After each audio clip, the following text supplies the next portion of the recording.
Bonjour à tous et à toutes et bienvenue à cette rencontre virtuelle du Forum de reportage sur la crise sanitaire mondiale du Centre international pour les journalistes. Chaque semaine, nous organisons des webinaires, des ateliers en ligne, des formations gratuites pour les journalistes. Mais aujourd'hui, spécialement, nous avons souhaité ne pas organiser un webinaire, mais plutôt un café virtuel pour se rencontrer, pour discuter, pour échanger, pour essayer de construire ensemble quelque chose de plus grand à travers des collaborations. C'est donc un immense plaisir pour moi de vous savoir présent à cette rencontre. Merci d'avance d'avoir répondu à notre invitation. Et je vois des nouveaux visages déjà et des collègues que je ne connais pas, mais que je découvre pour la première fois. Merci à vous d'être là. Dès que nous allons démarrer, tout de suite, donc quelques minutes après la présentation, je vais demander aux participants d'allumer leur caméra. Tout le monde montrera son visage. Ce ne sera pas seulement moi et Madame Rodi, mais nous aurons toute l'occasion de dire un mot, de dire pourquoi nous sommes devenus journalistes et discuter de notre très beau métier. Pour ceux et celles qui me découvrent pour la première fois, je suis Kossi Balao, le directeur de ce forum, et je suis persuadé que la plupart d'entre vous, étant membres de ce forum, savent les objectifs qui ont contribué à sa création. Mais je souhaiterais encore une fois les rappeler. Le forum a pour but d'aider les journalistes, de leur offrir toutes les ressources possibles dont ils ont besoin pour travailler, surtout en cette période de pandémie, leur offrir des opportunités, des formations, les mettre en contact avec des scientifiques, des professionnels de la santé de renommée mondiale, de permettre aussi entre les journalistes la collaboration et aussi leur offrir surtout un espace de travail. C'est au nom de cette vocation que nous organisons ce café virtuel pour discuter entre nous, comme je viens de le rappeler, et aussi pour discuter d'un point, d'un aspect essentiel de notre métier. Pourquoi sommes-nous devenus journalistes? Pourquoi sommes-nous devenus journalistes? Pourquoi êtes-vous devenus journalistes? Pourquoi avoir choisi ce métier? Était-ce par passion, euh, ou par intérêt pour une noble cause, pour vous rendre indispensable à la société? Ou bien est-ce simplement un rêve d'enfance? Qu'est-ce qui vous a inspiré? Qu'est-ce qui vous a poussé à vous lancer dans ce métier? Ce sont des questions auxquelles tout le monde devra répondre, moi y compris. Nous essayerons tous ensemble de comprendre ce qui nous a amené vers le métier du journalisme. Et comme cette rencontre est un café virtuel, tout le monde aura droit à la parole. Mais techniquement, voilà comment nous allons procéder. Chacun doit désactiver son micro. Priez désactiver vos micros et ne les activez que seulement lorsque vous prenez la parole. De sorte que celui qui prend la parole puisse bien être écouté, que sa voix puisse être audible et que la communication ne soit pas perturbée. Je serai le modérateur, comme vous le savez, vous le voyez déjà de ce café. Et si vous avez envie de prendre la parole, vous pouvez simplement lever votre main comme ça. Je le fais tout de suite. Voilà. Vous faites comme ça et puis voilà, c'est clair. On sait que vous demandez la parole et je vous passe la parole. Avant de me présenter moi-même, je vais d'abord activer les caméras des participants. Comme ça, ce ne sera plus seulement moi et Madame Bouzi. Un instant.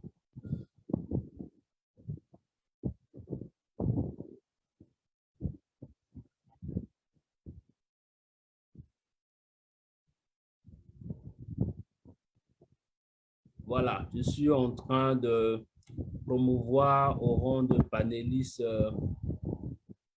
les autres participants. Donc voilà. Aujourd'hui, nous avons prévu deux invités qui nous ont fait l'honneur d'abord d'accepter notre invitation, Madame Rosie Piot et aussi Monsieur Lingani Isaka, qui est directeur de publication du journal L'Opinion au Burkina Faso. Je vais, pour ceux qui découvrent Madame Rosie Piot pour la première fois, je vais rapidement la présenter. Elle est ancienne, elle est d'abord journaliste indépendante, correspondante de France 24 au Congo-Brazzaville et associée prête vidéo. Elle est ancienne correspondante de la Deutsche Welle à Kinshasa et ensuite à Pointe-Noire en République du Congo. Elle a eu à prester également pour Anadolu Agency à Pointe-Noire et un média local DRTV avant de rejoindre la chaîne sœur d'Euronews Africa News comme coordinatrice des informations, poste qu'elle va occuper pendant 3 ans. Elle est avec nous, je la laisse se présenter elle-même. Mais merci Kosi, tu as tout dit, il n'y a plus rien d'autre à ajouter. Je dis bonjour à tout le monde, merci à toi pour l'invitation. C'est un plaisir d'être là, c'est un honneur. Et comme tu l'as dit justement, je suis aujourd'hui indépendante, je travaille comme correspondante des France 24 et Associated de presse côté vidéo. Et ben voilà, je me limite à ça. Pour le reste, ça viendra au fil de l'émission.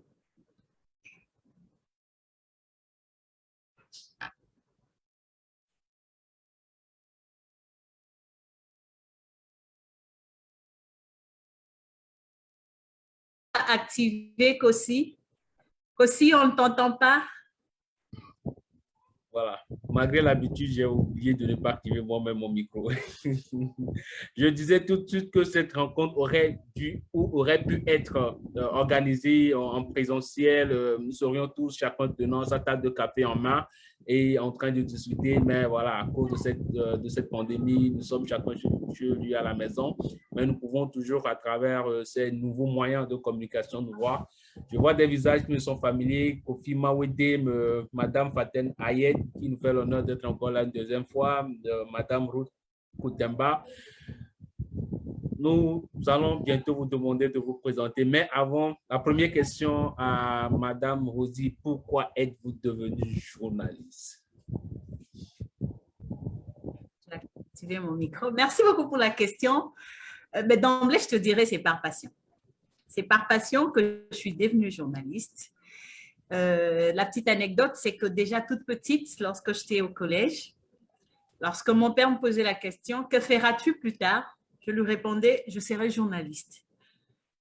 Et après avoir obtenu mon bac, lorsqu'il m'a demandé ce que je voulais faire à l'université, donc les études supérieures, je lui ai dit, mais papa, tu as oublié, je t'avais dit que je vais devenir journaliste. Donc, je vais faire des études en journalisme.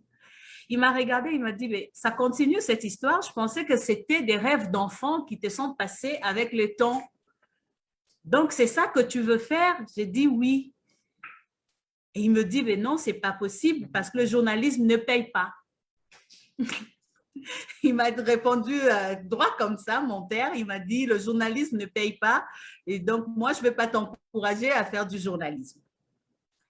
Et moi, j'ai dit, mais c'est ça que je veux faire parce que c'est ça que j'aime au fait. Et ça a été un bras de fer pendant une année. Mon père a refusé de me payer les études supérieures. Je devais choisir une autre option, pas le journalisme, sinon il ne paye pas des études en journalisme. Et j'ai refusé pendant une année, j'ai chômé pendant une année. Et après je me suis rendue à l'évidence qu'au fait, c'était moi qui perdais parce que plus les années passaient, à force de ce bras de fer-là, c'était moi qui étais la grande perdante. Et j'ai accepté de faire une autre option et je suis allée faire de l'informatique de gestion. Et quand je lui ai dit, bon, c'est bon, je suis partante, je vais faire de l'informatique de gestion, il m'a dit, oui, l'informatique, c'est un métier d'avenir. J'accepte. Et il m'a payé les études en informatique de gestion. Et comme c'était dans mon cœur, c'était vraiment ça que j'aimais. Pendant que je faisais des études en informatique de gestion, et là, je suis déjà en deuxième année, il y a une radio locale qui voulait lancer la télévision, qui lance un appel à candidature pour ceux qui souhaiteraient devenir journalistes. Et j'en parle à mon père, je lui demande, est-ce que je peux aller suivre cette formation-là? Il me dit, ben, tant que tu fais tes études en informatique de gestion, ça ne me dérange pas. C'était ça son erreur, en fait. Et donc, je suis allée, j'ai suivi cette formation en même temps que je poursuivais avec mes études. Et donc, quand j'ai fini avec mes études 3 années plus tard, j'ai reçu mon diplôme en tant un master en informatique de gestion. Mais j'avais aussi suivi la formation à la radio pendant près d'une année et plus. Et à la fin, la radio m'a retenue parmi ces journalistes. Et donc, j'ai fini mes études en informatique de gestion, mais je travaille déjà comme stagiaire en journalisme. Et c'est parti comme ça. Qu'avez-vous répondu à votre père quand il vous a dit que ce n'est pas un métier qui nourrit son nom? Je lui ai dit que moi, ce n'était pas pour de l'argent, c'était parce que j'aimais être journaliste plutôt. Et il m'a dit, ben, tu vas pas manger le journalisme, tu auras besoin d'argent pour vivre. Mais n'en disconvienne, j'aimais le journalisme au Terminé point surtout. où, oui, au point où aujourd'hui, il s'est rendu à l'évidence et j'ai beaucoup de livres qu'il m'offre.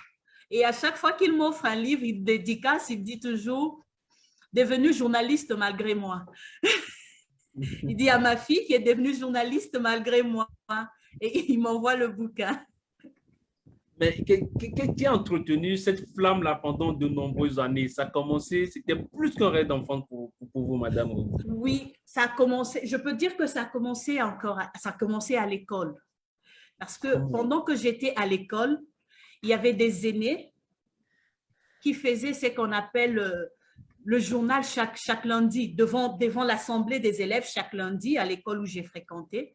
Et il y avait les aînés, les plus grands que nous, chaque lundi qui passaient, et j'avais un aîné qui passait chaque lundi pour nous présenter le journal. C'est-à-dire, il nous faisait la synthèse des différents événements au Congo, ailleurs, en Afrique et à l'international. Et ça me plaisait de les voir. Il y avait des grandes sœurs qui passaient. Et ça me faisait vraiment plaisir de les voir comme ça. Et je dis, un jour, je ferai comme eux, au fait. Un jour, je ferai comme eux, mais je ne vais pas me limiter à l'école. J'irai au-delà de l'école. Et c'est comme ça que cette passion est née. Et elle a grandi en moi comme ça. Et elle est restée. Ça fait combien d'années déjà que vous exercez ce métier?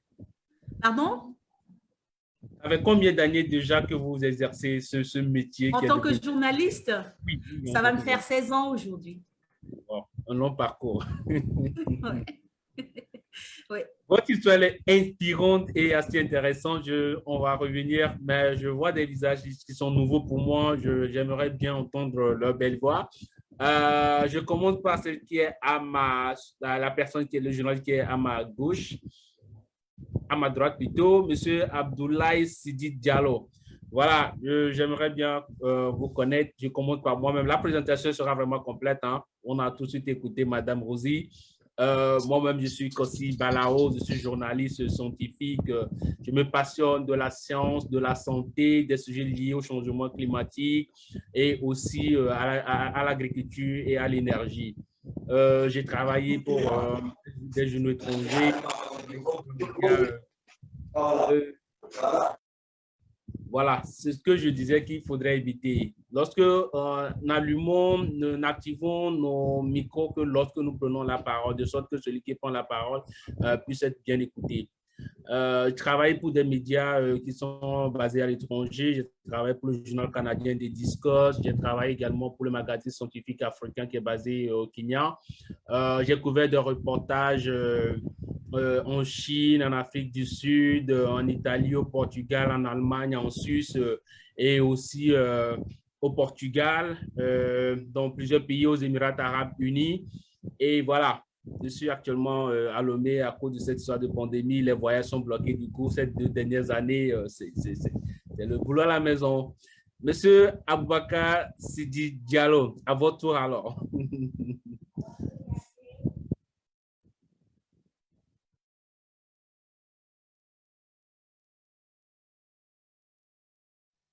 Votre micro, il n'est pas activé. Voilà, maintenant c'est parfait. Alors, bonjour Monsieur Kossi, bonjour à tout le monde. Moi, c'est Diallo Aboubakar Sidi. Je crois que je suis peut-être le plus petit dans cette forme. Je vois qu'il y a beaucoup de grandes figures, vraiment des talents, des experts, des gens qui ont de l'expérience dans ce domaine. Alors, moi, je suis diplômé en journalisme de l'Institut de l'information et de la communication de Kuntia. C'est une université qui est à Conakry. J'ai commencé le métier de journalisme pas tellement longtemps parce que c'est en 2018.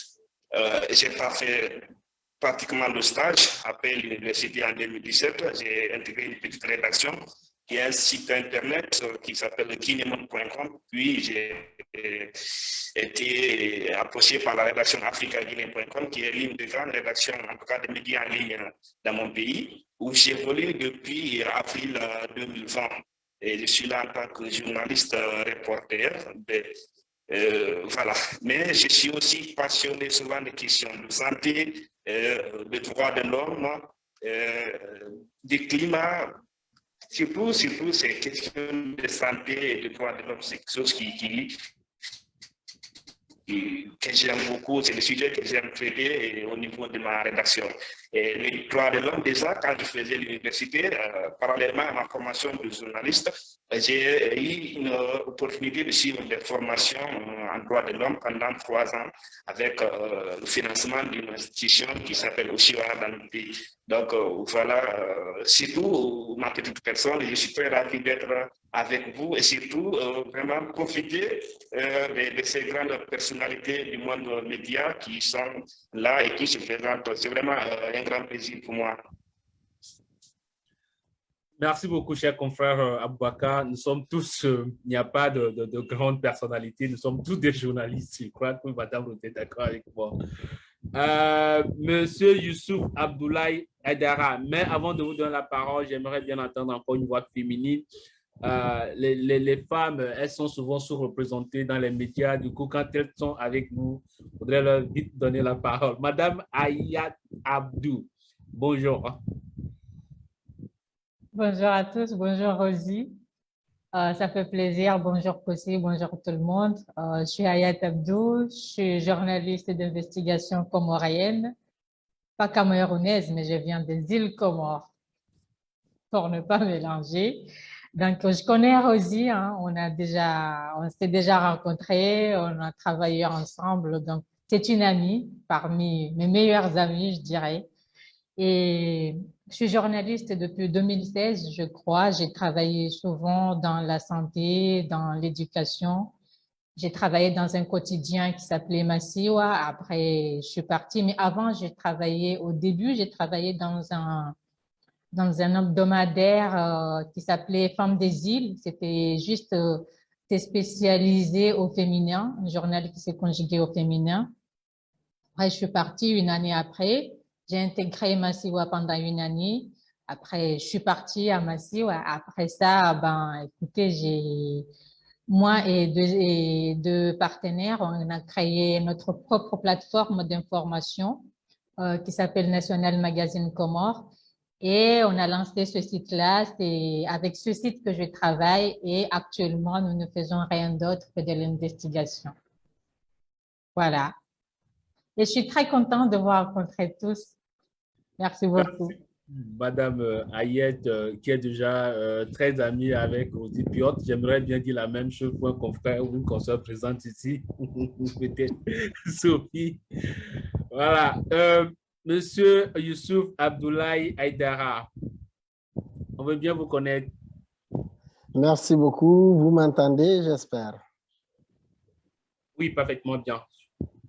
Ok, moi je suis Youssouf Abdoulaye Aidara, je suis journaliste au groupe de presse Radio et Télévision Bonferré. C'est un organe de médias privé du Niger. Nous sommes basés à Nice. Je ne sais pas, je vais dire c'est un rêve d'enfant qui est devenu une réalité pour moi. J'étais tout petit, je suis fasciné d'entendre un reportage à la radio, notamment chez nous ici en langue locale. Nous recevons les émissions de BBC Hausa et BBC Afrique. Alors, ces deux émissions, je suis passionné. J'écoutais ces émissions à partir d'un poste radio que nous avons à la maison. J'étais tout petit, j'étais élevé par ma mère. Alors, elle a vu ma passion, elle m'a acheté un tout petit radio avec ses écouteurs que je portais et je suis assis. Je descends à midi de l'école, je suis déjà branché sur ma radio, j'écoute les BBC Afrique, j'écoute les reportages, j'ai gardé beaucoup de noms des journalistes que je connaissais sur BBC. Les émissions j'écoutais, j'ai gardé aussi beaucoup de noms. Ensuite, après les émissions de BBC Afrique qui sont en français, J'écoute BBC Hausa qui diffuse dans une des langues nigériennes, la langue Hausa. Alors, j'écoute les informations et je suis fasciné d'entendre qu'un reporter fasse ce reportage et qu'à la fin, il signe le reportage d'un tel à partir de telle localité pour telle radio. Je suis fasciné par cela. Alors, j'ai dit à ma mère, moi, je souhaiterais être journaliste. Bon, les choses ont fait en sorte qu'après le lycée, je me suis inscrit à l'université au département d'histoire. Un jour, on échangeait avec un de mes enseignants actuellement, professeur Ado Mahamman. Alors, il m'a dit, avant, tu devrais avoir un rêve d'enfant. Qu'est-ce que tu aimerais faire? J'ai dit, vraiment, je vais être honnête avec vous, professeur. J'aimerais être journaliste. Mais bon, les choses ont fait en sorte que je suis tombé aujourd'hui. Je suis au niveau du département d'histoire.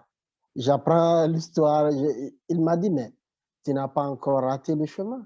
Tu es sur le chemin. L'historien, c'est juste le journaliste du passé. Tu peux encore te rattraper. J'ai dit, ah bon? Il m'a dit, oui, il faut te rapprocher des organes de médias sur place. Donc, après ma licence, je me suis rapproché du groupe de presse Bonferré. Ils m'ont proposé de faire un stage que j'ai commencé. Après le stage, j'ai fait un stage à un an. Pendant un an, j'étais en stage. Après, la télévision, ils m'ont confirmé comme étant journaliste reporter.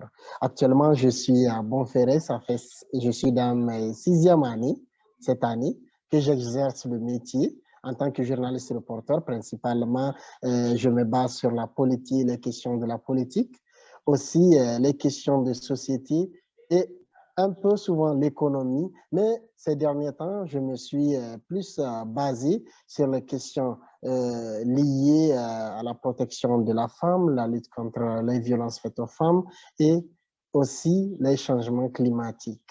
Voilà, à résumer, Youssef Abdullahi Dara. Pour la petite soeur, la radio que vous a en fait votre mère, elle est toujours là? La radio, malheureusement, je n'ai plus la radio. J'ai tout fait pour garder ça, pour conserver ça. Je vous assure, je suis quelqu'un qui conserve les objets offerts par les anciens. Mais malheureusement, la radio, je ne l'ai plus. Je ne l'ai plus. Et c'est ce qui me fait mal car la maman n'est plus de ce monde. J'aurais aimé avoir cette radio. Au moins, je sais que voilà la personne qui m'a donné un petit coup de pouce. Comme à l'accoutumée, les mamans sont toujours derrière nous pour nous soutenir. Avant de donner la parole à un autre confrère ou une autre consoeur, je reviens à vous, Madame Rosie Pior. Tout à l'heure, nous avons entendu le confrère Youssouf qui a dit qu'il voulait au départ à la base être journaliste, mais il a dû poursuivre des études en histoire et que son professeur lui a dit qu'il n'a pas encore raté complètement la voie, que le journaliste est juste l'historien du passé. Ça voudra dire qu'on peut faire le droit, on peut faire des études en sciences, des études en géographie, en histoire, en lettres modernes, en anglais, et devenir journaliste. Le métier est ouvert. Oui, je crois bien que oui. Je crois que c'est parmi les rares métiers qui sont ouverts, quelle que soit la formation de base que l'on peut avoir ailleurs. Le journalisme fait partie de ces rares métiers qui restent ouverts et pourquoi pas qui font que il peut avoir fait l'histoire et il peut devenir un journaliste spécialisé dans un domaine lié à l'histoire ou à autre chose. Ça dépendra de l'orientation qu'il veut, mais je crois bien que oui, notre métier nous le permet quand même, nous le permet d'être avocat et journaliste, d'être médecin et journaliste. Donc, oui, c'est possible. Banquière et journaliste, voilà. D'accord. Madame Sophie Bondial-Chesneau, merci d'être là. La parole est à toi. Bonjour. Bonjour Kossi, vous m'entendez bien? Ça marche bien? Oui, parfaitement bien. Super. Bonjour Kossi, bonjour Rosie et bonjour à tous et à toutes. Je vois des noms que je connais d'Iginette en français. Je vois effectivement des visages qui me sont familiers. Bonjour à toutes et bonjour à tous.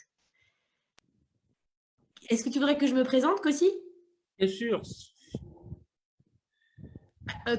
Eh ben, donc moi, je suis Sophie, je suis la responsable éditoriale de Hygiène en français, qui est donc le pendant éditorial de l'ICFJS, notre organisation pour laquelle nous travaillons avec COSI. Donc, j'ai la joie de travailler avec COSI très régulièrement.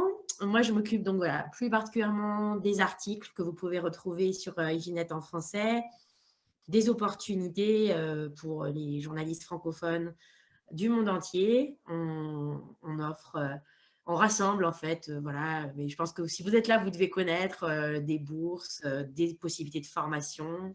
Donc, si vous ne connaissez pas, je vous invite à aller voir. Et sinon, moi, à titre voilà, perso, je suis journaliste depuis plus de 10 ans maintenant. Voilà, moi, je suis basée en France. J'ai commencé dans la presse locale, à Saint-Étienne précisément. Donc, j'ai travaillé pour un média web qui s'appelle Zoom DC, pour lequel j'ai couvert pas mal d'actualités locales, politiques, santé, sujets de société. J'ai une appétence pour les sujets autour de la santé, autour de la société, les sujets sur l'égalité, sur le travail aussi, la santé au travail, la santé mentale, c'est des sujets qui m'intéressent beaucoup. Et puis après, j'ai travaillé dans la presse éco pour l'Essor Affiche, qui est un magazine hebdomadaire basé à Lyon, mais qui rayonne dans toute la région Auvergne-Rhône-Alpes. J'ai travaillé aussi pour Le Progrès à Lyon, pareil, toujours en presse locale. Et puis après, j'ai fait le grand saut, je suis allée à New York et j'ai intégré l'ONU, où j'ai travaillé plus dans la partie post-traduction, gestion de documents francophones, pareil. Donc, plaisir de découvrir une organisation internationale, un environnement de travail international. Et sinon, pour la partie vocation, ça m'amuse parce que j'ai entendu des parcours qui m'ont beaucoup touchée, Rosie. J'ai trouvé ça très beau parce que c'est vrai que je pense que quand on est journaliste, c'est vraiment qu'on l'a voulu. Et souvent, les journalistes en parlent avec du rêve dans les yeux. C'est qu'on a voulu le faire quand on était petit. Moi, quand j'étais petite, par exemple, je m'enregistrais sur mon magnétophone. Je faisais des émissions de radio, des fausses émissions de radio, où je faisais le journal télévisé à mes parents. Et c'est vrai que c'est amusant d'entendre toutes les anecdotes que vous avez. Je trouve qu'on partage pas mal de points communs, même si on n'est pas du même endroit. On partage cette vocation, oui, je pense qu'on peut parler de vocation. Donc, j'ai hâte d'entendre les autres présentations, les autres histoires.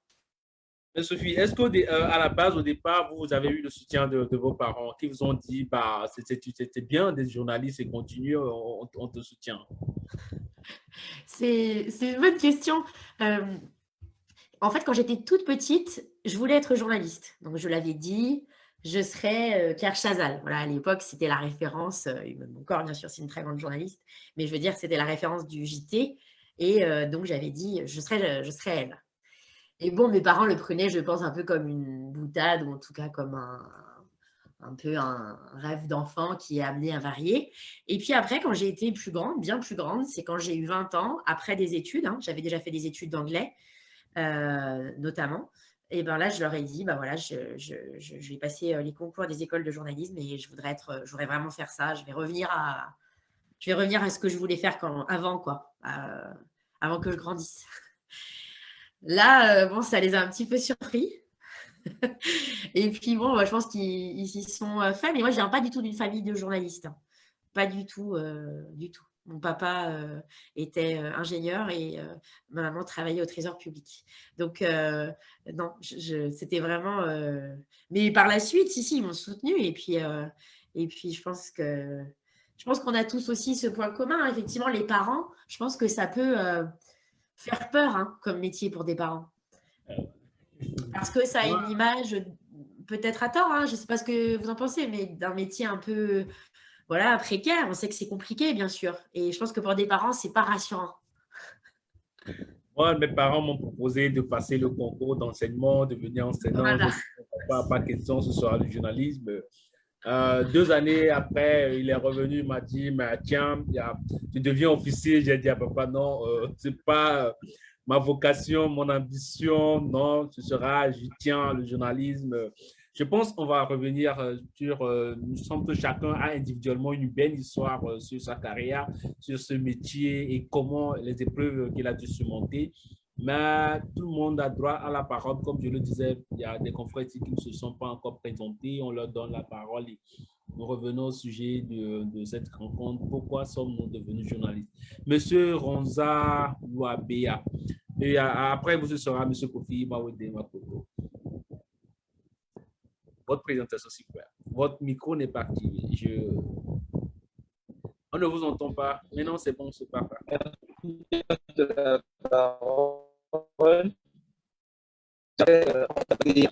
Je suis très heureux aujourd'hui.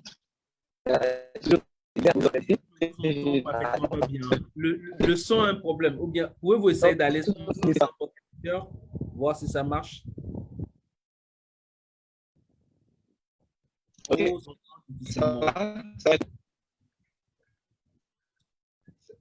On vous entend. Monsieur Ronza,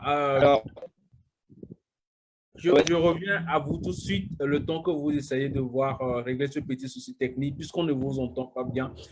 Kofi Mawede. D'accord. Hello, bonsoir Kofi, bonsoir à tous. J'espère que le son, ça va. Ok. Je suis Kofi Mawede. Bon, je suis dans le journalisme il n'y a pas longtemps. Comme l'a dit tout le monde, le journalisme, pour moi, c'était un rêve d'enfance. Déjà, quand j'étais enfant, je dormais avec papa. Papa écoutait tellement les informations, très tôt le matin sur Africa numéro 1 dans le temps, BBC Afrique et puis RFI. Et surtout, il y avait une voix sur Africa numéro 1 qui m'avait tellement passionné. C'était le correspondant d'alors à Lagos, M. Toulé Faturé, sa façon de signer ses papiers. Et il y avait l'autre aussi, Daouda Aliou, toujours à Lagos. Après, on a commencé, et après les études, on a commencé à faire au lycée. Oui. Kofi, je ne vous interromps pas, mais est-ce que vous pouvez faire votre présentation d'abord, qui vous êtes, vous travaillez pour quel média, vous êtes à quel sujet? Après, on revient à la question, pourquoi êtes-vous devenu journaliste? D'accord. Je disais, je suis Kofi Mawede. Je suis basé au Togo. Je travaille pour le site ici-le-monde.com. C'est un média traite de toutes les informations généralistes. Et là, je suis là il y a à peine 2 ans. Je traite souvent les sujets de société, puisque moi, la politique, ça ne m'intéresse pas trop. Le sport également, je fais un peu des petits papiers sur le sport et autres, culture autres. Voilà. D'accord. À vous, Monsieur Elton Djecha.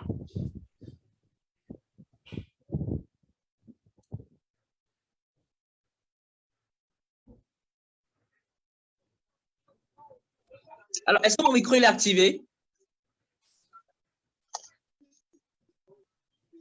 Alors moi, c'est Elton Djecha, journaliste camerounais avec Balafon Radio, du moment Balafon Média, parce qu'on a également une télévision.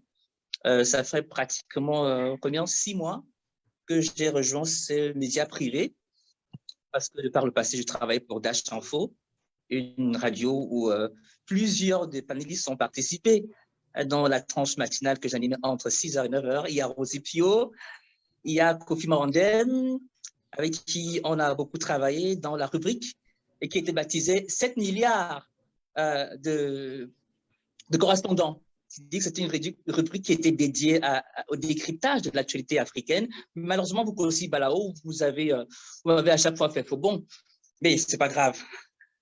Alors. Non, c'est pas un faux bon, tu sais.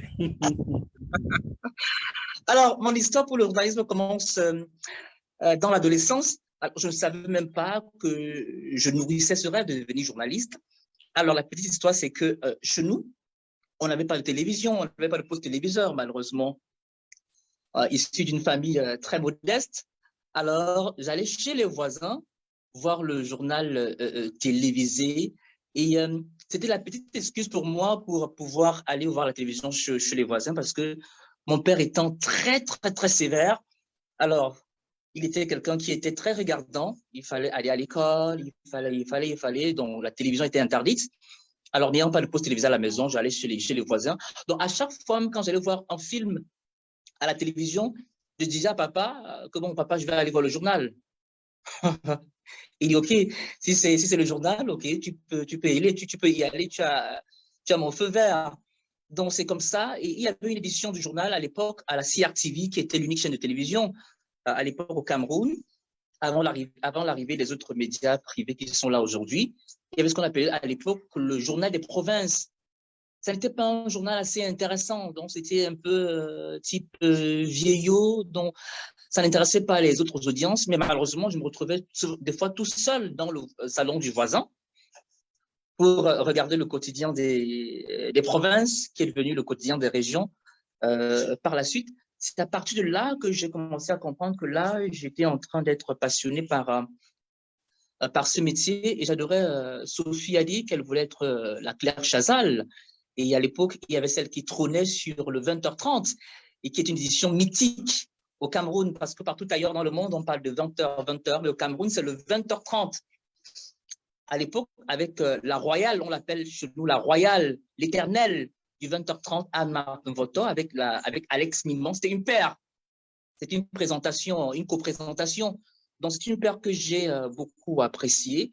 Et voilà, quand j'ai mon baccalauréat en 2006, je passe donc à l'université. Voilà que parce qu'au Cameroun, à la fin de l'année, il y a des IPES, des grandes écoles qui passent dans les établissements scolaires pour essayer d'appâter les futurs bacheliers pour leur future formation, le choix de la filière.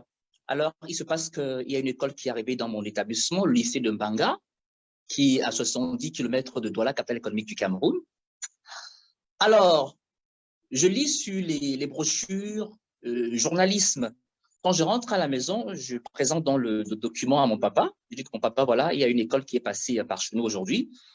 C'est pour préparer les futurs bacheliers. Et je voudrais faire journalisme ou être enseignant. Mais malheureusement, pour votre père qui a voulu que vous soyez enseignant, mon père a dit, niet, enseignement, c'est non parce que ça ne paye pas bien, ce sont les pauvres, ils n'ont pas d'argent. J'ai dit, OK, si tu refuses enseignant, je pars pour le journalisme. Et ma grand-mère, père à son âme aujourd'hui, était à côté. Elle a dit, ben, journaliste, c'est quoi? Il dit, pour rendre les informations, parler au monde, dire ce qui s'est passé autour de nous. Elle dit, non. Tu dois être avocat. Tu dois être avocat. Il faut défendre les gens. C'est-à-dire, quand la famille aura des problèmes, on va t'appeler, tu vas venir défendre les causes de la famille. Journaliste, là, vraiment, je ne suis pas partant. J'ai dit que okay, c'est ma passion, papa valide donc, et puis je passe mon bac en 2006. Je vais donc faire l'école de journalisme à l'école supérieure de gestion. J'en sors avec mon brevet de technicien supérieur, option journalisme. Et puis, je vais également pour une licence en journalisme parce que j'étais très jeune, il faut le préciser. Il faut le préciser à l'époque parce que quand je finis mon BTS, je vais donc dans le marché de l'emploi, je vais faire des petits stages. Je vais à Spectrum Télévision, qui est STV aujourd'hui, pour un stage de vacances. Alors, il se passe qu'avec mon baccalauréat, mon BTS en journalisme en poche, je ne suis pas très satisfait de l'équipe de jeunes vacanciers parce que ce sont des personnes qui ont soit le BEPC ou soit le probatoire, qui font partie de l'équipe des jeunes vacanciers. Alors, je voudrais alors participer dans la salle de rédaction. Je vais vers le directeur de programme, je lui dis que bon, voilà, je ne suis plus trop satisfait en faisant partie de l'équipe des vacanciers. Je voudrais, parce que le programme était de lundi à mercredi, je voudrais que peut-être jeudi, vendredi, et pourquoi pas samedi, que je participe également dans l'équipe du journal. Il me dit non, Elton, tu es trop jeune. Tu es trop jeune pour être journaliste. Parce que je ne leur avais pas dit que j'avais un BTS en journalisme. Ils savaient que bon, c'était un jeune vacancier qui avait son baccalauréat ou son BEPC, qui venait faire son stage. Alors, c'est comme ça que bon, l'aventure est lancée. N'étant pas très satisfait, je vais également pour un casting dans un autre média aujourd'hui qui est très reconnu, Canal 2 International, qui lance un autre casting pour les jeunes vacanciers. Je vais donc, et là-bas, je suis retenu. Mais malheureusement, lors du casting, il se passe que C'est une émission d'animation pour jeunes et on voudrait des jeunes qui sont un peu foufous. Malheureusement, je ne suis pas ce type de jeune qui est très foufou. Je suis très carré. C'est monsieur journal. Alors, je viens de l'école de journalisme, donc c'est la présentation du journal, c'est la rédaction des reportages, donc je ne saurais être cet animateur. Du coup, les membres du casting se rendent compte que bon, ce jeune, ce n'est pas ce qu'on recherche, il n'a pas cette folie qu'on voudrait voir dans cette émission de jeunesse, mais jusqu'à même retenu. Et laissez-moi vous dire que quand j'arrive, alors pendant la dernière phase, alors l'émission était déjà conçue. C'est une émission d'animation, mais on a demandé, parce qu'il fallait un présentateur attitré pour le programme, on me demande, OK, Elton, tu fais une petite présentation. Alors, il se passe que j'ai la tête de monsieur présentateur du journal, Tony Nobody, qui dit, bon, Elton, je pense que, alors, on fait monter la table et puis on siège, on dit, OK, assois-toi dans la posture du présentateur du journal. Je dis, ah, Dieu merci. Ah, c'est comme s'il avait su que c'est ce que j'aime bien faire, présenter le journal. Alors, c'est là, je lance la présentation. Il dit, bon, il demande à son directeur adjoint, alors vous allez créer une autre rubrique dans cette émission, le mini-journal des vacances. Donc, le mini-journal des vacances. Oui, je pense que l'histoire est tellement longue. Oui, nous allons pouvoir donner la parole à tout le monde. Je sais que Kofi va m'en vouloir puisque je l'ai stoppé qu'elle a commencé par faire sa présentation. Mais je reviens à toi, Kofi, certainement. Monsieur Mamadou Condé.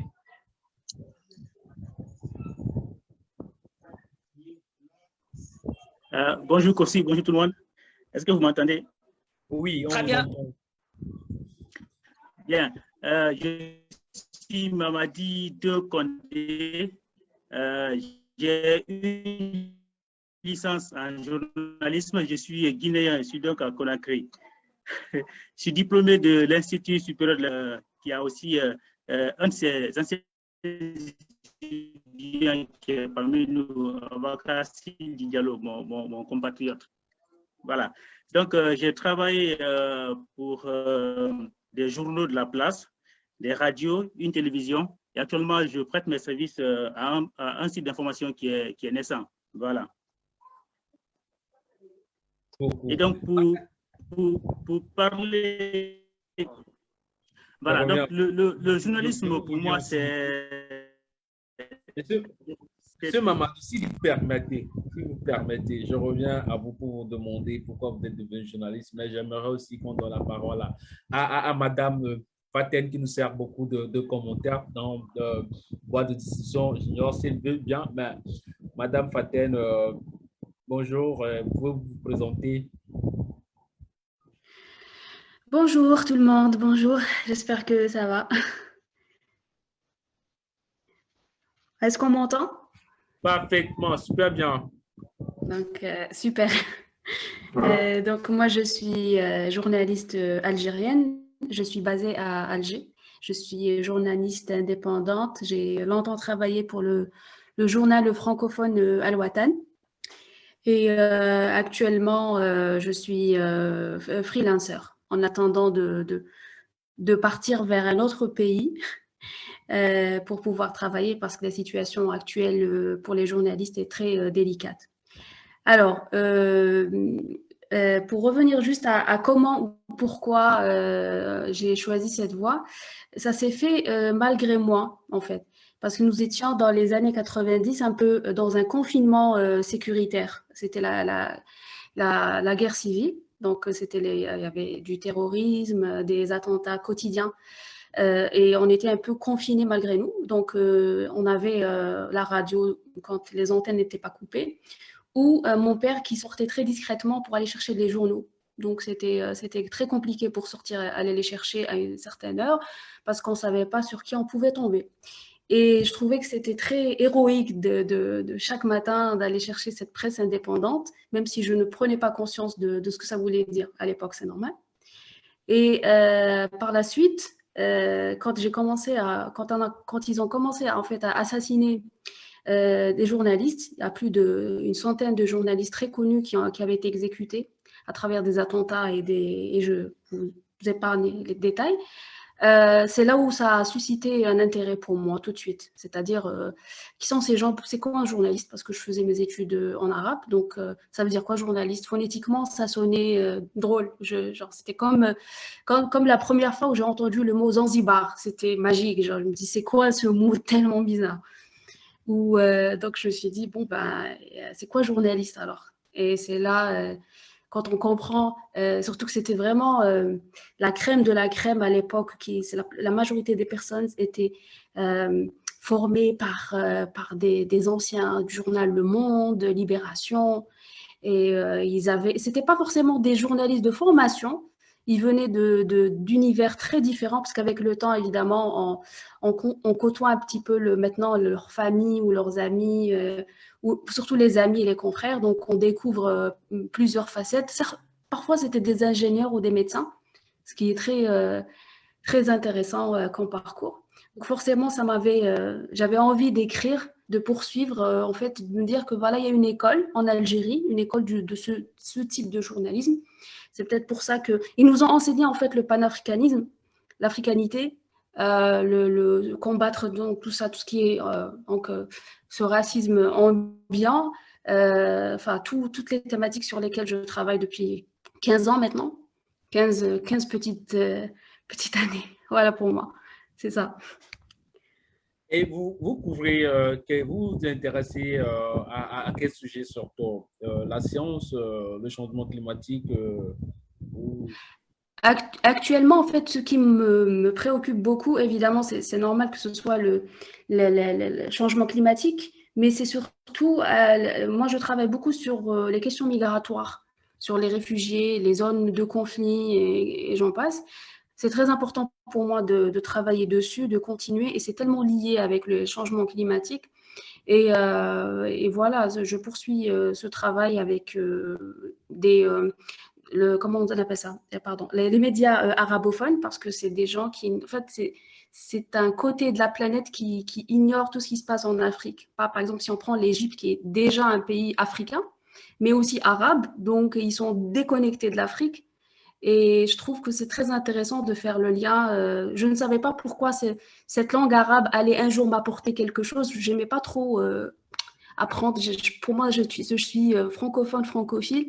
Mais voilà, avec le temps, j'ai appris qu'en fait, finalement, cette langue allait me servir dans des conférences, avec des collègues, des confrères égyptiens. Ah, et j'adore parler de l'Afrique. Donc voilà, ça me sert surtout pour les conférences et les formations que j'essaye d'entreprendre avec certains organismes, surtout en Égypte. Merci beaucoup pour ce beau témoignage, Madame Faten Aïe. Je vous en prie, avec plaisir. Monsieur Patient Loukouza, on rejoint la part en retard, mais bon, soyez la bienvenue. Merci beaucoup, cher Kossi. Merci aussi à tout le monde de partout où on se parle. J'espère que vous m'entendez là. Oui, nous t'entendons. D'accord. Moi, c'est Patient Loukouza. Je suis journaliste en République démocratique du Congo. Je réside dans la deuxième ville du pays, précisément à Lubumbashi, dans les Hauts-Katanga. Je suis journaliste à la Radio Phoenix Université, l'université de Lubumbashi, la deuxième université en RDC, a une radio qui a l'habitude de former des journalistes. Donc, je suis rédacteur en chef au sein de cette radio. En même temps, je suis correspondant des médias, l'un des plus grands en RDC, médias en ligne, qu'on appelle 7sur7.cd. En même temps, je suis rédacteur en chef d'un autre média en ligne, News Congo, qui a son siège à Lubumbashi, et je collabore aussi en tant que rédacteur en chef adjoint aux médias en ligne africains enewsafrica.com. Alors, à Lubumbashi, où je me retrouve, je suis aussi correspondant ou bien reporter de plusieurs médias presse papier. Notamment, je suis rédacteur en chef du magazine La Performance, un magazine qui est financé par le gouvernement provincial du Haut-Katanga. Mais aussi, je collabore dans la presse, La Vérité Hebdo, c'est un magazine presse-papier. Et tant bien d'autres, je suis aussi correspondant de l'Agence congolaise de presse, comme l'ACP. Ici en RDC, c'est l'Agence congolaise de presse. Monsieur Patient, un commentaire que je te dis, dès que tu l'as raté, Madame Faten qui demande, Patient, quelle énergie tu manges quand? En tout cas, ça, c'est très difficile. C'est très difficile. J'ai des problèmes avec mes amis, j'ai des problèmes avec la famille à cause de ça. Absolument, mais il faut des problèmes. Je suis obligé d'écrire, de corriger, de publier. Par moment, je me dis, est-ce que ça va prendre ma fin? Ce n'est pas facile. Effectivement, ce n'est pas facile. J'ai toujours des trucs à faire. Oui, en tout cas, chaque jour, je m'efforce de dormir toujours à 2 heures et me réveiller à 7h30. Donc, je suis obligé chaque jour de dormir à 2 heures et me réveiller à 7h30. Ce n'est pas facile. Alors, la passion, peut-être, M. Kossi, comment je suis arrivé à devenir ce que je suis aujourd'hui, c'est à l'époque où j'ai fui élève aux humanités, dans notre collège Saint-Jean-Baptiste, il y avait un système qu'on appelait les enfants journalistes. Et dans ce collège, chaque jour, à midi, au rassemblement, il y avait des élèves qui faisaient des recherches, qui faisaient les monitoring, quoi. Ils écoutaient la radio locale ou la télévision, suivaient la télévision. Ils paraffaient quelque chose sur le papier. Et à 12 heures au rassemblement, avant que le cours ne commence à l'école, au collège, on devait passer devant les élèves pour présenter les journaux. Et à l'époque, moi, j'étais en 4e, je crois, et à partir de là, j'avais aimé et j'avais proposé aux gens qui dirigeaient ce groupe, ils avaient accepté. C'est ainsi que j'avais eu vraiment cette envie-là, cette passion-là de faire ce métier. C'est ainsi qu'à la fin de mes études pédagogiques, parce que j'ai fait les humanités pédagogiques, je suis allé à l'université de Lubumbashi pour me spécialiser maintenant, où j'ai fait les sciences de l'information et de la communication. Je me suis spécialisé, j'ai fini ma licence en journalisme depuis 2017. Donc, c'est comme ça que je suis devenu ce que je suis, mais comme Sophie l'a dit. Pardon? C'est par passion que vous êtes devenu journaliste? Oui, effectivement, pour moi, c'est par passion, parce que je l'ai fait sans regarder le salaire. Je l'ai fait pour aider aussi les autres. Par exemple, à la Radio Phoenix où je suis, c'est une radio-école où nous recevons des étudiants qui apprennent ce boulot. Et lorsque je le fais sans regarder à gauche, ni à droite, ni la tribu, ni quoi que ce soit. Pour moi, c'est une passion, ce qui fait qu'aujourd'hui, à chaque fois que j'ai des sollicitations à gauche, à droite, j'essaie toujours de me battre pour jouer un tout petit peu mon rôle de journaliste, parce que pour moi, c'est toute une vie, c'est une passion. Je pense qu'un jour, je deviendrai comme vous aussi, ou vous qui avez collaboré avec plusieurs médias à travers le monde. Oui, Monsieur Patient, quels sont vos sujets de prédilection? Quels sont les sujets que vous... En tout cas, récemment, avec l'Agence congolaise de presse, je me spécialise beaucoup plus dans l'économie, mais avec des médias comme la Radio Phoenix, je me focalise beaucoup plus sur le journalisme scientifique, alors qu'avec les médias 7sur7.cd, je suis un peu dans tout, parce que là, on essaie de donner des informations de notre région à Kinshasa ou à travers le monde. Mais je me focalise beaucoup plus, je suis en train de me spécialiser dans les journalismes économiques, mais aussi la santé, parce que je produis aussi des émissions de santé. J'ai produit des émissions de santé, j'ai fait souvent des interviews avec les spécialistes en santé. C'est dans ces domaines-là où j'essaie de me spécialiser, mais aussi j'ai des sollicitations, et il y a des gens qui me veulent que je puisse aussi avoir des idées ou des connaissances dans les domaines de l'environnement. Je crois que si je me libérais un peu, je vais aussi m'efforcer pour maîtriser aussi ces domaines-là afin de pouvoir servir notre pays, mais aussi notre planète. Merci beaucoup. Je reviens à vous, Madame Rosie, pour poser cette question. Ça doit normalement faire l'objet d'une questionnaire.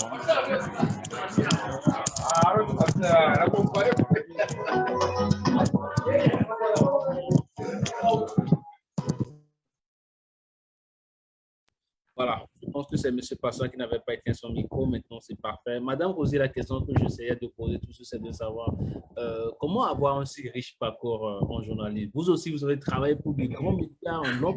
Comment ça se fait en fait? Je ne sais pas quoi te dire.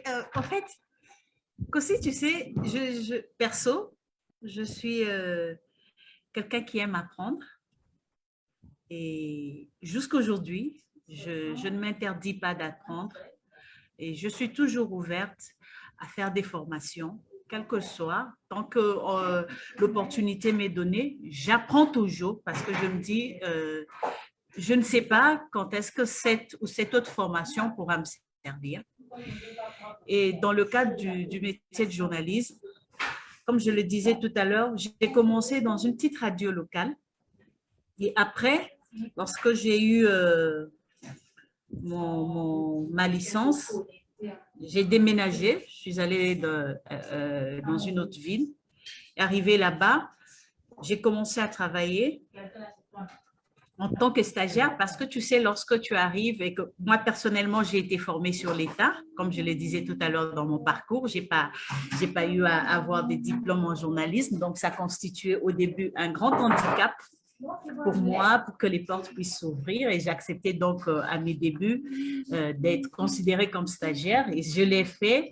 Et c'est au fur et à mesure, pendant que je travaillais, que les compétences et les talents parlaient. Et ça fait que, ben, après, des stagiaires, on sait qu'en Afrique, quand tu es stagiaire, tu gagnes presque rien. Après, tu as commencé à gagner un petit quelque chose. Mais vraiment, je peux te rassurer que malgré que j'étais à Kinshasa, j'étais dans une chaîne qu'on appelle la RTGA. Et lorsque j'y étais, je disais à mes collègues, je ne finirai pas ici. Moi, je ne finirai pas ma vie à travailler pour les médias locaux parce que tel que je vois le système, ça ne m'intéresse pas. Il n'y a pas d'indépendance dans la façon de traiter de sujets. Il y a toujours les promoteurs ou les dirigeants après qui viennent vous dire ben, tel ou tel autre sujet ne passe pas. Et moi, ça me dérangeait. Et je disais, moi, j'ai besoin de travailler pour un média où lorsque le sujet il est bien fait, on te dit, ben oui, balance-le nous. On ne va pas dire non, il y a un tel qui est passé à côté, voir le directeur pour dire ben non, ces sujets m'indexent, je ne veux pas qu'il passe et tout ça. Et c'est ça qui m'est arrivé. La Deutsche Welle m'ouvre ses portes, je fais un stage et pouf, après ce stage, je commence comme correspondante et c'est parti comme ça. Et l'aventure, elle continue. Et l'aventure continue. Madame Ayat Abdou, nous n'avions pas écouté votre histoire à vous. Pourquoi êtes-vous devenue journaliste?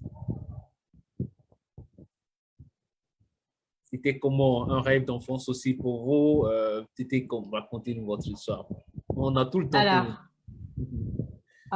quand j'ai fini ma licence, j'ai fait des études en lettres déjà. J'ai commencé à l'université des Comores.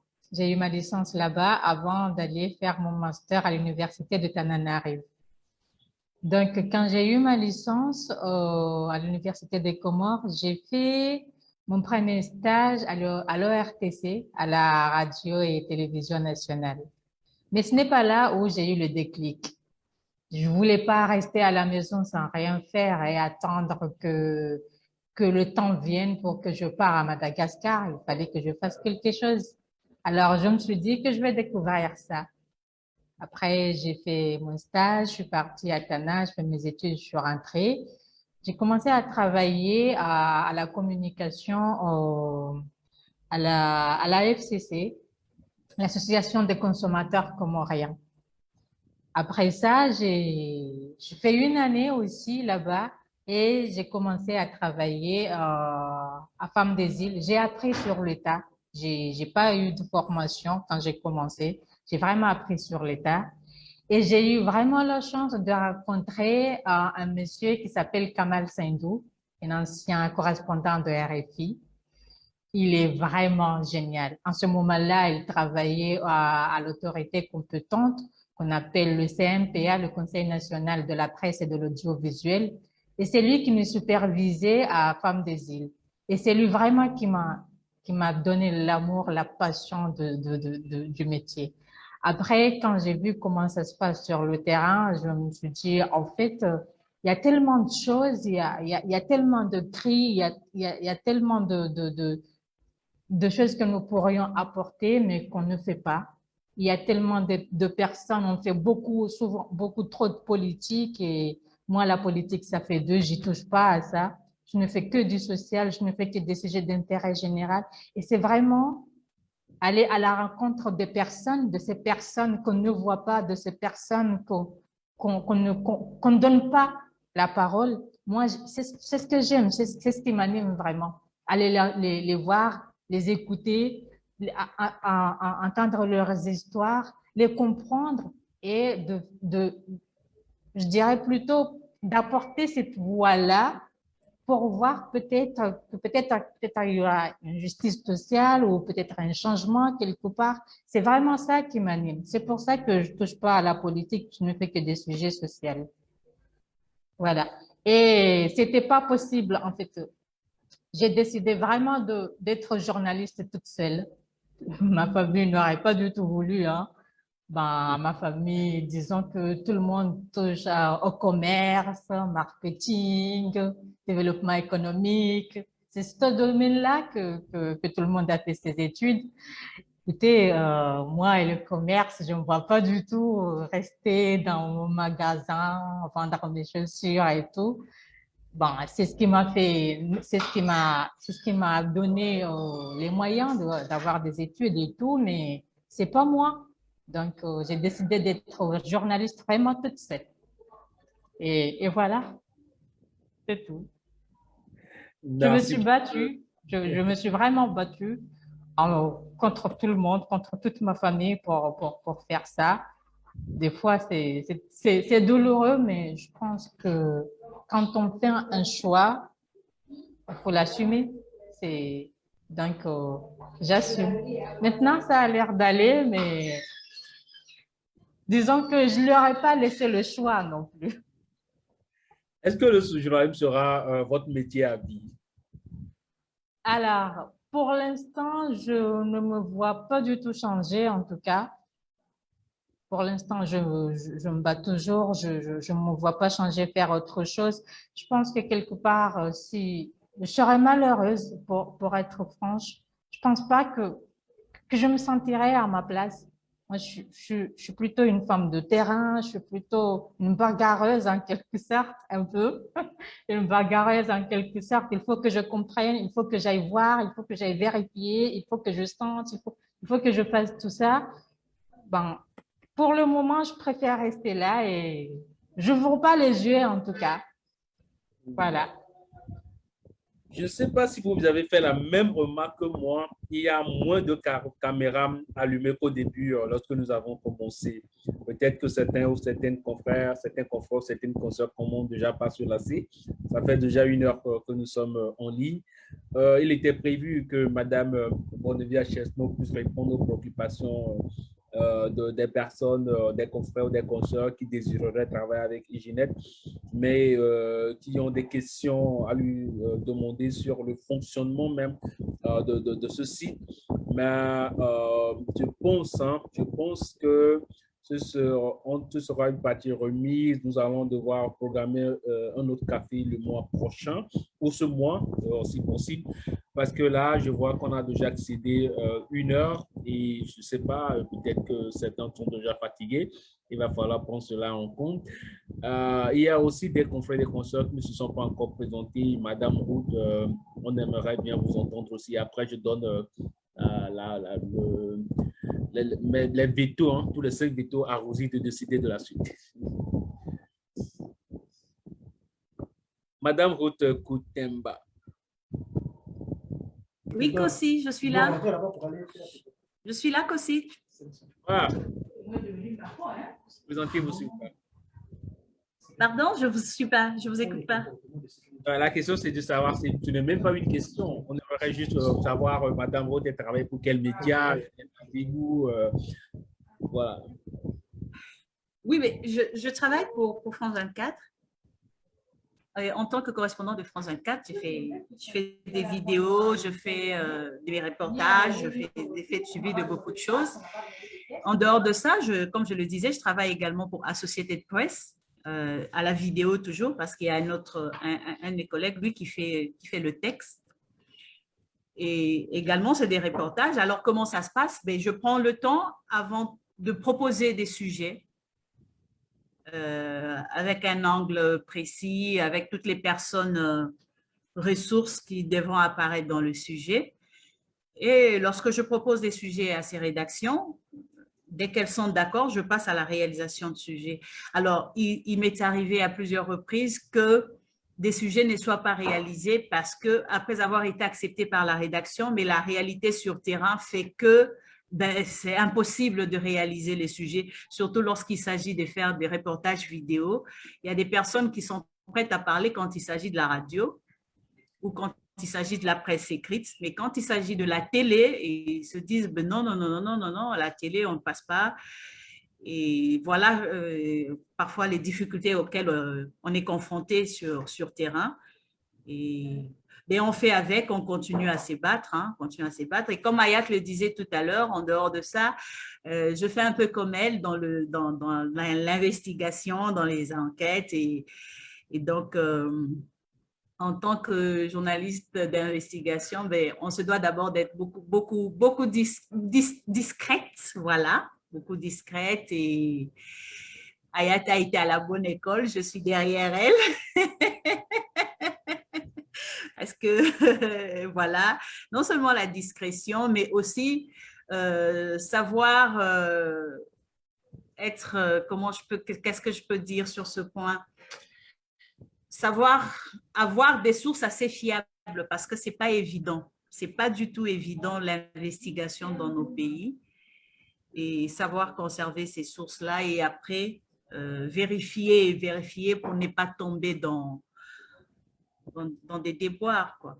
Madame Rosie, entre nous confrères, ici surtout en Afrique, on a surtout l'impression que quand on travaille pour France 24 ou pour la Deutsche Welle, toutes les portes sont ouvertes et quand on frappe à une porte, elle s'ouvre facilement parce que, bon, ce sont des chaînes internationales, alors que quand on travaille peut-être pour un média local, c'est beaucoup plus compliqué parce qu'on n'a pas une base. Non, je peux t'assurer que c'est beaucoup plus compliqué. C'est beaucoup plus compliqué quand on travaille pour les médias internationaux. Pourquoi? Parce que justement, il y a une étiquette qui est collée à ces médias. Un reportage que ferait un média en local, lorsque moi, correspondant de France 24, je vais pour le faire, par exemple, j'ai besoin d'avoir des autorisations spéciales qu'un reporter en local peut-être ne demanderait pas. J'ai besoin, en tout cas, j'ai besoin de m'entourer de tous les garde-fous nécessaires pour ne pas tomber dans des problèmes, quoi.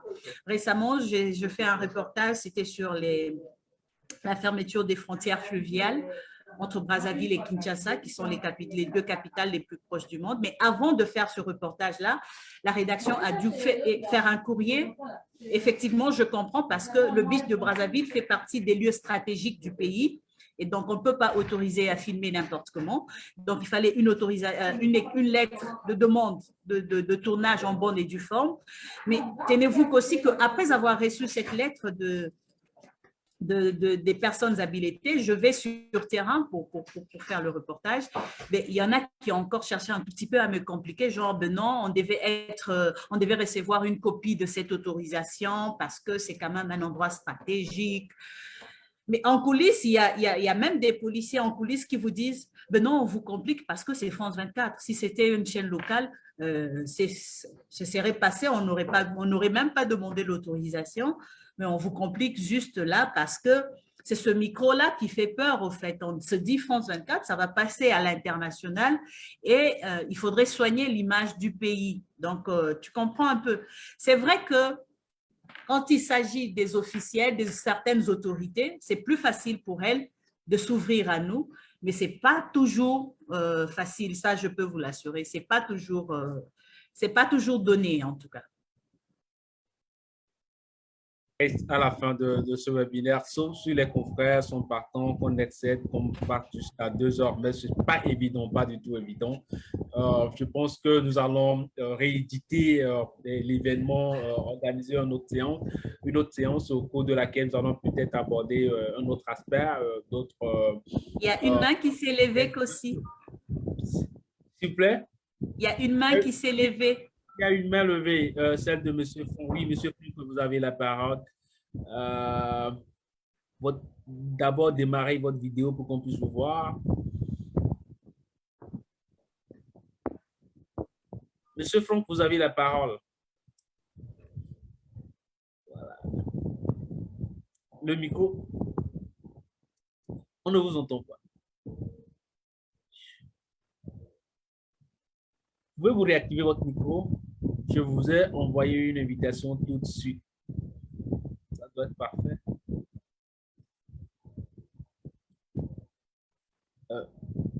Monsieur Franck, Pierre, réactivez votre micro pour qu'on puisse vous entendre. Je vous ai envoyé une invitation. Il suffit juste de l'accepter. Voilà, c'est parti. Bon.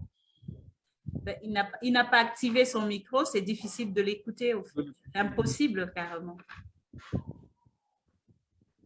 Il est reparti. Mais en attendant, Madame Sophie, avant qu'on ne finisse cette séance, est-ce que vous avez quelque chose à nous dire? Bon, la question que j'avais pour la fin, c'était de savoir quels conseils vous avez pour ceux qui aussi ambitionnent de devenir journalistes et aussi pour ceux qui, au départ, avaient une passion, c'était un rêve d'enfance, avaient une cause pour laquelle ils se sont lancés, mais peut-être après, il y a eu un désenchantement, mais il s'est avéré que le métier, comme ils se l'imaginaient, la réalité est tout autre. Comment les booster, leur donner de la force pour continuer. Et quel conseil pour ces personnes-là qui sont arrivées à un niveau de leur vie où se demandent, dois-je continuer dans ce métier ou dois-je carrément me reconvertir et exercer un autre métier carrément? Parce que ce à quoi je m'entendais, je ne l'ai pas, et voilà. Et ensuite, si pour ceux qui participent à ce café, le journalisme sera votre métier à vie. Voilà les questions. Avant de donner un conseil, je dirais, et tout le monde j'espère que tout le monde sera d'accord avec moi, que notre métier de journaliste, ben, il ne nourrit pas son homme comme il se doit, surtout dans nos pays africains.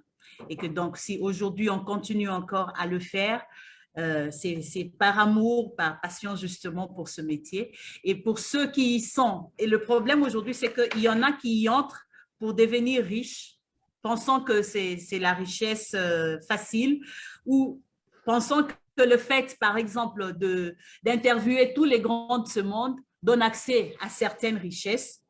Et ceux-là, ils sont vite désillusionnés au fait.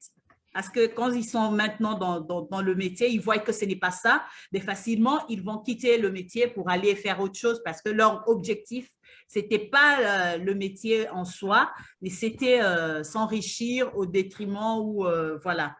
Mais pour ceux qui aiment les métiers, ben, je me dis, ce sont ceux-là qui continuent jusqu'aujourd'hui, malgré les hauts et les bas, malgré la précarité, mais il faudrait qu'on se dise aussi que, bien sûr, on aime le métier, mais il faudrait que le métier fasse vivre, il faudrait que la famille vive, il faudrait que j'ai de quoi me faire soigner. Et c'est ça qui fait qu'à un moment aussi, lorsqu'on voit que ça ne tient toujours pas, on cherche à se reconvertir, à faire autre chose. Ou si on ne fait pas autre chose, ben on cherche à faire 2, 3 choses. On a crié sur Passion tout à l'heure, il a toute une panoplie des choses. Ça veut dire que moi, je le comprends, je me dis peut-être que ça lui permet de mieux joindre les 2 bouts du mois et il est obligé de le faire ainsi. Et je suis dans ce cas également parce que je fais aussi toute une panoplie de choses justement parce que sans cela, s'il ne faut vivre que du métier de journaliste en Afrique, je pense pas. Je pense que même en Europe, je ne sais pas, Sophie, si j'ai raison ou pas, mais c'est pas évident. Et donc, ceux qui veulent rejoindre le métier de journalisme, faites-le d'abord par amour, par passion. Et c'est là où vous verrez la beauté de ce métier. quand vous allez être réellement la voix des sans-voix, la voix de ces personnes-là que vous regardez, que vous rencontrez dans la rue, quand vous porterez haut ces histoires-là, que que les autorités peut-être n'ont même pas le temps d'aller chercher, mais par votre voix, ils sauront qu'il y a telle histoire qui se passe telle part, et c'est ça qui fera juste votre fierté, votre... En tout cas, ça fait du baume au cœur lorsqu'on raconte des histoires et qui, après, on se rend compte que ben non, ça a fait du bien à un tel. Et à cause de l'histoire que j'ai racontée, il y a telle solution ou telle autre tentative de solution qui est en train d'être prise. Et ça m'a réchauffé. J'ai eu à faire un reportage sur les retraités du Congo qui avaient près de 33 mois d'impayés. Et lorsque j'ai fait un reportage, j'ai suivi ce reportage. Pardon? Il a suivi ce reportage. Ah, merci. Et donc, tu t'imagines aussi qu'après la diffusion de ce reportage, une semaine après, un des papas retraités m'a appelé pour me dire mais merci madame, parce que grâce à vous, ils sont en train d'activer, on va nous payer au moins 2 mois. C'est vrai que ce n'est pas beaucoup, mais ça va nous aider à faire quelque chose. Parce qu'on n'en avait pas, mais parce que votre reportage a boosté les choses. Et ce reportage-là a amené même une autorité à aller faire un démenti sur la télévision nationale, tu t'imagines? Dire non, ben, on gardait, on a les moyens, mais ça devait pas se passer comme ça. Tu vois un peu. Donc, ça, pour dire que moi, ça m'a fait du baume, ça m'a donné du baume au cœur. Je dis, ah, si ça les a poussés à réagir, ben, tant mieux, ça veut dire que mon but, il est atteint. Et ces papas, ces mamans retraités ont eu au moins 2 mois de leur dû grâce à ce reportage-là. C'est vrai que ce n'est pas fini, ils continuent à se battre jusqu'aujourd'hui, mais déjà, c'était quelque chose qui m'avait fait plaisir et j'étais contente pour eux. Bravo pour ce merveilleux impact. Je pense que c'est excellent, c'est super. Sophie, est-ce que vous avez quelque chose à dire? Vous avez été mentionnée tout de suite par la consoeur Rosie. Oui, ben, en fait, j'écouterais Rosie parler pendant des heures. Donc, c'est tellement intéressant et pertinent que je pense pas que je puisse ajouter grand-chose. Si ce n'est que oui, bien sûr, Rosie, vous avez mentionné la difficulté économique et la précarité. Je pense que ça, on ne peut pas la nier. J'allais dire ici et ailleurs. Nous, sur Iginet, on travaille avec des journalistes basés à peu près partout, y compris dans des pays non francophones. Bon, la notion de difficulté, de précarité financière, elle est là, j'allais dire, presque partout. Dans des proportions différentes, avec des conséquences différentes. Mais malheureusement, effectivement, ça fait partie j'allais dire, de la réalité du métier. Maintenant, j'ai aussi l'impression que de plus en plus, la formation, des programmes de bourse, des programmes d'enseignement existent. Parfois, on ne le sait pas, moi la première. Et ça c'est vraiment une vraie valeur ajoutée pour un futur emploi ou des futurs piges. Je pense quand même que les journalistes qui se forment, et ils sont nombreux, et ben, c'est peut-être ceux qui ont le plus de chances de pouvoir accéder à des nouveaux emplois. On sait que maintenant, les offres d'emploi, elles sont terriblement difficiles, avec des prérequis extraordinaires où il faudrait parler 4 langues, savoir écrire, monter, faire de la radio. Donc, c'est vrai que cette nécessité de formation, elle est là. Et d'ailleurs, c'est pour ça que nous, toutes les semaines, je le mettais dans le chat, toutes les semaines, on essaye de proposer des nouvelles formations, des nouveaux programmes. Notamment, là, la semaine dernière, on a partagé un programme de journalisme pour un master au Danemark et en Angleterre. Ça, c'est des choses en fait, qui existent, mais parfois, on ne les connaît pas. Et c'est vrai que je pense qu'il y a un vrai besoin d'information pour les consoeurs et les confrères. C'est ce que nous, on essaie de faire à Iginet. Et ça, c'est crucial. Mais la question d'arrêter ou pas, est-ce que ça vaut le coup ou pas? Est-ce que je dois continuer ou pas? Je trouve que c'est une question qui est fondamentale et qui, je pense, traverse l'esprit à mon avis, de tout journaliste dans sa vie, dans sa carrière professionnelle. Dans une carrière professionnelle de journaliste, franchement, il y a des très hauts et il y a des très, très, très bas. Je pense qu'il faut être honnête et le reconnaître. Moi, la première, j'ai vécu des moments professionnels bas, même après l'ONU, qui pourtant, voilà, c'est une institution incroyablement connue, mais ben, ça n'a pas toujours été facile. Je n'ai pas toujours trouvé, et voilà, même encore. Je pense qu'on n'est jamais arrivé à quelque chose. À mon avis, il faut toujours se dire qu'on peut toujours progresser, toujours avancer.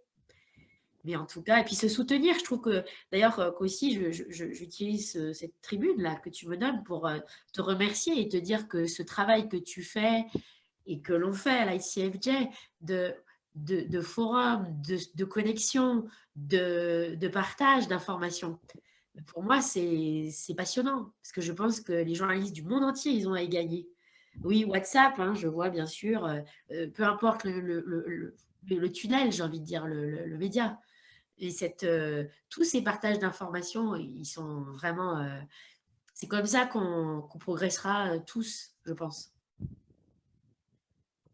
Je vous dis aussi merci, Sophie. On s'est fait du bien de travailler avec toi et c'est une bonne chose ce que fait Ginette, publier chaque fois des annonces, des opportunités, puisque ça permet à certains journalistes, aux journalistes d'obtenir des bourses, des voyages, des bourses de financement, surtout pour les reportages, parce que c'est souvent compliqué d'avoir avec nos médias ici locaux des financements pour aller réaliser de l'investigation, des reportages, comme le dit Rosie tout de suite. Mener une enquête sur un sujet pointu parfois demande du temps, demande de l'énergie, demande aussi des financements et ça prend du temps. Et pour nos médias qui d'abord sont frappés de plein fouet par la précarité, c'est très compliqué. Du coup, les journalistes sont obligés de regarder à gauche et à droite pour trouver des financements pour réaliser des reportages ou aussi des opportunités, voyager, rencontrer d'autres médias pour être bien payé. Parce qu'il faut bien qu'on le dise, on travaille, on ne devient pas journaliste pour être pauvre, pour demeurer pauvre. C'est vrai qu'on ne devient pas journaliste aussi pour s'enrichir, mais quand même pour vivre et bien prendre soin de sa famille. Et c'est tellement important l'impact qu'a souligné Rosie tout de suite, savoir que le travail qu'on a fait a eu un impact.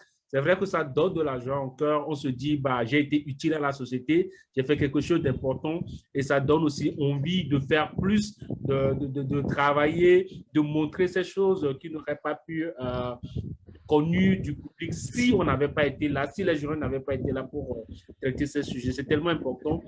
Je dis merci à tous les confrères et toutes les confrères qui ont participé à ce café.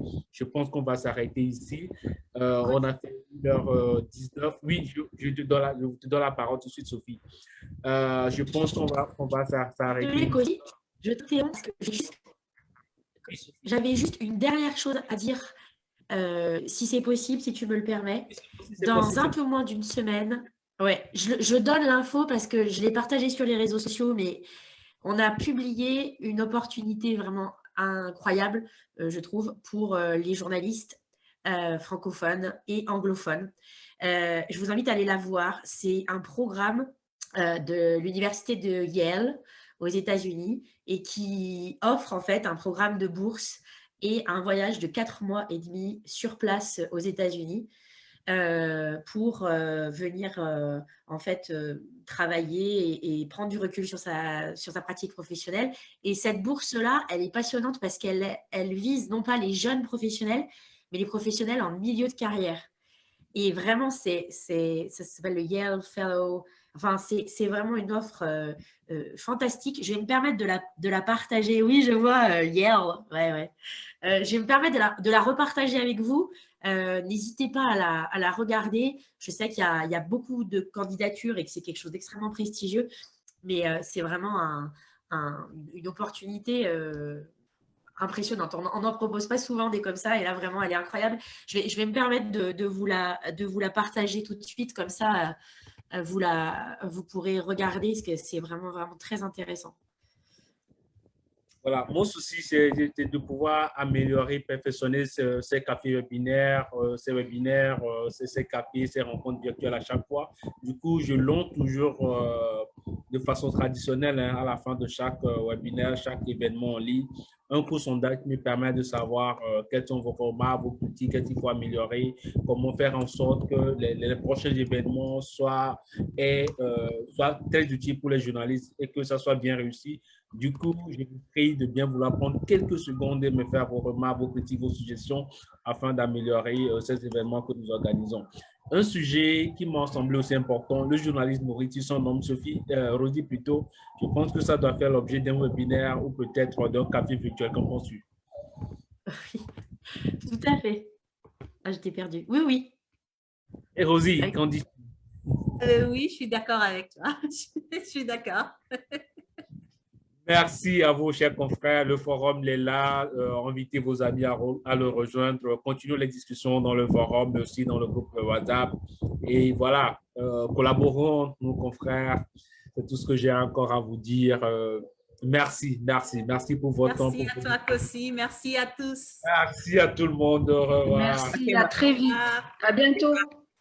Et pour ceux qui n'ont pas eu la chance de pouvoir dire grand-chose, je vous prie de vous fâcher point. Peut-être envoyez-moi un message et puis on va régler ça d'une manière ou d'une autre. Peut-être on va organiser un café entre 2 ou 3 et avec votre tarte de jus. Voilà, on est ensemble. Au revoir. À bientôt. Au revoir.